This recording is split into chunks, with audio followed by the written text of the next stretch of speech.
I was somewhat disappointed with the result that we had at Tokyo, because obviously everyone wants to be in that A final, through, no fault of anyone's. Like, we performed well, but yeah.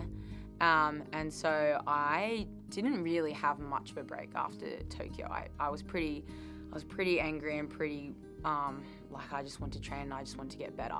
I definitely took a long time to reflect, and I talked to my coach, Ellen Randell, and I think we came up with some goals about, okay, how are we going to improve, what are we going to do to avoid that B final.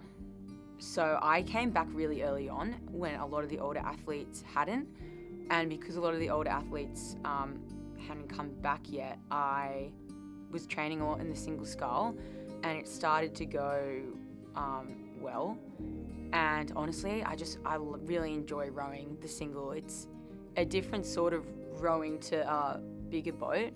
It's based a lot more on like boat feel and technique, and I just absolutely loved it. And I asked our performance director, I just said, look, if I wanted to give the single scull a shot, like what's the on-water time, what erg time do I have to do, etc. And he told me, this is on-water time, this is the erg time, this is probably what you need to be lifting in the gym. And so it was just something to aim towards. And I just was lucky enough to have the opportunity to race internationally in the single, and I think I surprised myself and definitely a few others by bringing in a bronze medal. But I think after that, I just didn't really look back. I've rowed in some amazing crews, and I really enjoy rowing with the girls, particularly at the centre, the training centre.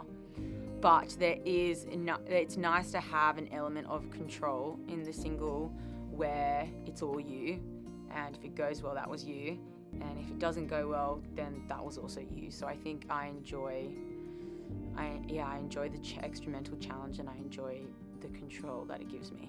Tara Rigney crosses the line to take out the first heat of the women's elite single scull. I think winning a medal at the World Championships is always a good sign that you are on track. The Olympics is pretty much a clean slate, though.